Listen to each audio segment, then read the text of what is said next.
Would you suggest, as a professional realtor, would you suggest staging around a house that maybe has some interesting rooms? I would think you would have to.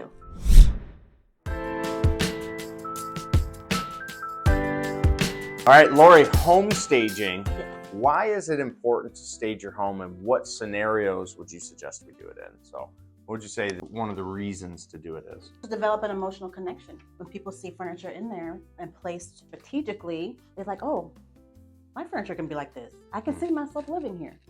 Got it. So from what I'm hearing you say is when people see a room that's staged in a way in which they'll live in it, right?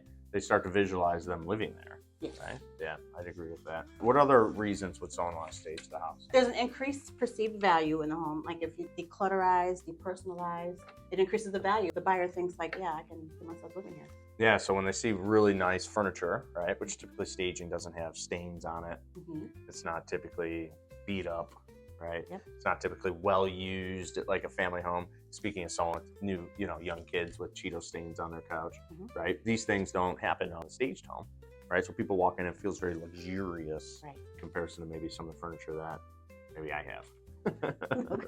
right? Do you suggest, as a professional realtor, would you suggest staging around a house that maybe has some interesting rooms? I would think you would have to. Everyone doesn't have the same taste. So if you stage strategically, someone could assume that room. Like, yeah, even though the walls are red and funky things going on, I can see myself actually living here. Yeah. They can make the furniture match to what the room is, right? And I'd say too, rooms that have a unique, like, I don't know what I would do here, right? I don't know how I would set my furniture up. I don't know where stuff would be placed. That's what staging can help people visualize what they would live in it. We kind of hit on that earlier, but especially in rooms, I had a listing once in Shelby Township, and it was a beautiful listing. Previous realtor had it for like a year, didn't sell it. And we sold it in 30 days or less. It might even been 21 days.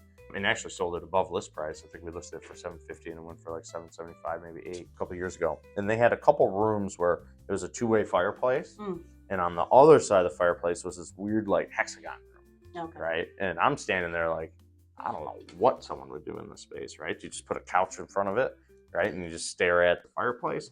And a stager came in, I recommended to my client, and she listened, that she bring in some staging. And they staged that room in a way in which I would have never even thought, right? So when the new buyers came and walked through, they're like, oh, this is how I would set it up, right? Absolutely. So yeah, it makes a lot of sense. So staging is something that is on a case-by-case basis, but there always should be something that we're doing to the home, even if it's decluttering the countertops, right? That's even staging, right? So always look at doing some type of staging, and a good professional agent like Lori can help you through that. So go ahead, give us a call.